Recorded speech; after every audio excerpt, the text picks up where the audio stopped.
America की 500% tariff वाली गीदड़भकी आखिर हवा में ही उड़ गई। वॉशिंगटन अपनी अकड़ में रहा और इधर भारत ने यूरोप में कूटनीति की ऐसी बिसात बिछाई कि ट्रंप प्रशासन अब हाथ मलता रह गया है। एक तरफ अमेरिका का तानाशाही फरमान था तो दूसरी तरफ नई दिल्ली का शांत लेकिन घातक मास्टर स्ट्रोक। भारत ने यूरोप के 4 ऐसे देशों के साथ मिलकर इतिहास का वो पन्ना लिख दिया है जिसे डिकोड करने में दुनिया के बड़े बड़े आर्थिक पंडितों को महीनों लग गए। वो खेल जो भारत ने बिना शोर मचाए शुरू किया था अब खत्म हो चुका है और नतीजा यह है कि यूरोप से भारत पर पैसों की बारिश हो रही है। ट्रेड वॉर के इस शोर में भारत ने चुपके से कुबेर का खजाना खोज निकाला है। स्पेन से लेकर जर्मनी तक मेड इन इंडिया माल की ऐसी दीवानगी पहले कभी नहीं देखी गई। डोनाल्ड ट्रंप मुगालते में थे कि भारत घुटने टेकेगा, लेकिन नई दिल्ली ने तो यूरोप के रास्ते अमेरिका को ही चेकमेट कर दिया। दोस्तों, जियोपॉलिटिक्स में जो दिखता है वो अक्सर छलावा होता है, असली खेल तो पर्दे के पीछे चलता है। हाल ही में 2025 के अंत में जब अमेरिकी राष्ट्रपति ने भारत पर 500% टैरिफ का आर्थिक परमाणु बम फोड़ने की धमकी दी तो दुनिया को लगा कि भारत की इकोनॉमी अब वेंटिलेटर पर आ जाएगी। सबको लगा भारत गिड़गिड़ाएगा। लेकिन क्या आपको पता है, जिस वक्त वॉशिंगटन में यह धमकियां ड्राफ्ट हो रही थीं, ठीक उसी वक्त भारत यूरोप के 4 बाहुबली देशों के साथ एक ऐसा अंडरकवर इकोनॉमिक पैक्ट सेट कर रहा था जिसने ट्रंप की पूरी बाजी पलट दी। आखिर कौन है वो 4 यूरोपीय देश जो अचानक भारत के लिए ढाल बन गए? कैसे भारत ने डॉलर की हेकड़ी को यूरो के दम पर तोड़ा? और यह सब कब और कैसे हुआ? आज के वीडियो में हम 2025 के उस सीक्रेट मिशन का पर्दाफाश करेंगे। सीट बेल्ट बांध लीजिए क्योंकि यह रिपोर्ट आपको गर्व से भर देगी। कहानी की शुरुआत होती है उस खौफ से जिसे अमेरिका ने हथियार बनाया। साल 2026 की शुरुआत और ट्रंप की अमेरिका फर्स्ट नीति का एक नया आक्रामक रूप उनकी टेबल पर पड़ा था। Sanctioning Russia act 2025। नाम रूस का था, लेकिन निशाना वो देश थे जो अमेरिका की जी हुजूरी नहीं कर रहे थे। फरमान साफ था, जो रूस से तेल लेगा उस पर अमेरिका 500% टैरिफ ठोक देगा। 500% का मतलब है व्यापार की मौत। 100 रुपए का सामान अमेरिका में 600 रुपए का हो जाता। भारत के लिए यह किसी बुरे सपने से कम नहीं था, क्योंकि अमेरिका हमारा सबसे बड़ा बाजार है। पश्चिमी मीडिया ने लिखना शुरू कर दिया कि इंडिया इज ट्रैप्ड, भारत फंस गया है। वॉशिंगटन को यकीन था कि भारत दबाव में रूस का साथ छोड़ देगा, लेकिन वे भूल गए कि यह 1990 वाला भारत नहीं है। दिल्ली के साउथ ब्लॉक में बैठे रणनीतिकारों ने डरने के बजाय ग्लोब घुमाया और अपनी उंगली उस महाद्वीप पर रखी जिसे अमेरिका अपना बैकयार्ड समझता था, यूरोप। जब अमेरिका ने दरवाजे बंद करने की धमकी दी तो भारत ने यूरोप की दीवारें तोड़ने का फैसला किया। लेकिन चुनौती बड़ी थी। यूरोपियन यूनियन ईयू के साथ हमारी फ्री ट्रेड डील कछुए की चाल चल रही थी। इसलिए भारत ने पूरी ईयू से माथापच्ची करने के बजाय सर्जिकल स्ट्राइक वाली रणनीति अपनाई। भारत ने उन 4 देशों को चुना जो यूरोप की अर्थव्यवस्था का इंजन है। स्पेन, जर्मनी, बेल्जियम और पोलैंड। यह वो 4 इक्के थे जिनका इस्तेमाल भारत ने बाजी पलटने के लिए किया। प्लानिंग इतनी सटीक थी कि जब तक अमेरिका नींद से जागता, चिड़िया खेत चुग चुकी थी।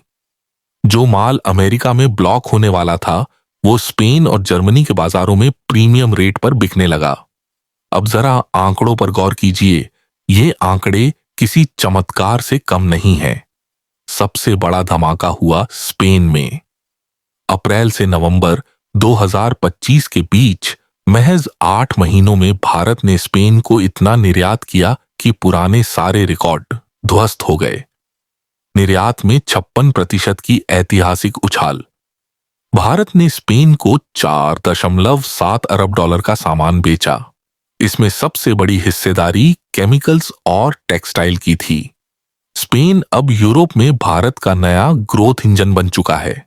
वहीं यूरोप का पावर हाउस जर्मनी, जो अपनी क्वालिटी के लिए दुनिया भर में मशहूर है, उसने भी भारतीय इलेक्ट्रॉनिक्स और इंजीनियरिंग गुड्स के लिए अपने दरवाजे खोल दिए। जर्मनी को हमारा निर्यात 9.3% बढ़कर 7.5 अरब डॉलर के पार पहुंच गया। यह अमेरिका के मुंह पर बिना हाथ उठाए मारा गया तमाचा था। लेकिन खेल में दो और खिलाड़ी थे, बेल्जियम और पोलैंड। बेल्जियम, जो हीरो, डायमंड्स और स्टील का हब है, वहां भारतीय निर्यात 4.4 अरब डॉलर तक जा पहुंचा। और पोलैंड पोलैंड तो वो डार्क हॉर्स निकला जिसकी उम्मीद किसी को नहीं थी। पोलैंड, जो पूर्वी यूरोप का दरवाजा है, वहां भारत का व्यापार 7.6% बढ़कर 1.82 अरब डॉलर हो गया। अब यहां एक बहुत महत्वपूर्ण पॉइंट है जो आपको समझना चाहिए और जिसे अक्सर लोग मिस कर देते हैं। आखिर यूरोप भारत पर इतना मेहरबान क्यों हुआ? क्या सिर्फ दोस्ती के लिए? जी नहीं, इसके पीछे दो बड़े कारण थे जिनका फायदा भारत ने सही समय पर उठाया। चाइना प्लस वन रणनीति। यूरोप चीन से तंग आ चुका था। सप्लाई चेन का टूटना और जासूसी का डर। यूरोप को एक भरोसेमंद साथी चाहिए था। भारत ने खुद को चीन के सबसे बड़े और सुरक्षित विकल्प के रूप में पेश किया। ग्रीन एनर्जी और टेक्नोलॉजी। भारत ने हाल ही में जो ग्रीन हाइड्रोजन और सेमीकंडक्टर पर फोकस किया है, उसने जर्मनी और बेल्जियम को अपनी ओर खींचा। जो हाईटेक माल वो चीन से लेते थे, अब वो भारत से ले रहे हैं। इन 4 देशों की वजह से 2024 से 25 के आंकड़ों के मुताबिक यूरोपियन यूनियन ईयू भारत का सबसे बड़ा व्यापारिक साझेदार बन गया है। कुल व्यापार 136.53 अरब डॉलर के पार। और मजे की बात यह है कि इसमें हम फायदे ट्रेड सरप्लस में हैं। हमने 75.85 अरब डॉलर का माल बेचा है। इस मास्टर स्ट्रोक का एक और छिपा हुआ पहलू है, करेंसी वॉर। भारत ने इन यूरोपीय देशों के साथ व्यापार में यूरो और स्थानीय करेंसी के इस्तेमाल को बढ़ावा दिया। यानी अमेरिका ने टैरिफ लगाया तो हमने डॉलर का इस्तेमाल ही कम कर दिया। इसे कहते हैं सांप भी मर गया और लाठी भी नहीं टूटी। भारत की इस सफलता ने वॉशिंगटन को कड़ा संदेश दिया है। 2026 का भारत अपनी शर्तों पर व्यापार करता है, धमकियों पर नहीं।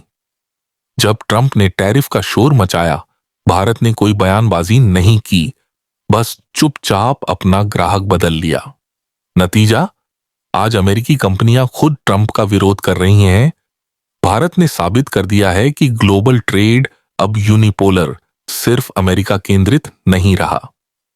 और दोस्तों, यह तो बस ट्रेलर है। जिस दिन भारत और ईयू के बीच फ्री ट्रेड एग्रीमेंट FTA पर फाइनल मुहर लगेगी, उस दिन भारतीय सामान पर यूरोप में टैक्स लगभग 0 हो जाएगा। सोचिए, तब हमारे MSMEs और छोटे व्यापारियों के लिए 450 मिलियन लोगों का अमीर बाजार पूरी तरह खुल जाएगा। सरकार का लक्ष्य 2030 तक निर्यात को $1 ट्रिलियन तक ले जाना है और यूरोप का यह नया रास्ता उस मंजिल का एक्सप्रेसवे साबित होगा। आपका इस मुद्दे पर क्या सोचना है? क्या भारत को अब अमेरिका पर अपनी निर्भरता और कम कर देनी चाहिए? अपनी राय कमेंट में जरूर लिखें। और अगर भारत की यह कूटनीतिक जीत आपको पसंद आई हो तो वीडियो को लाइक और शेयर जरूर करें। जय हिंद।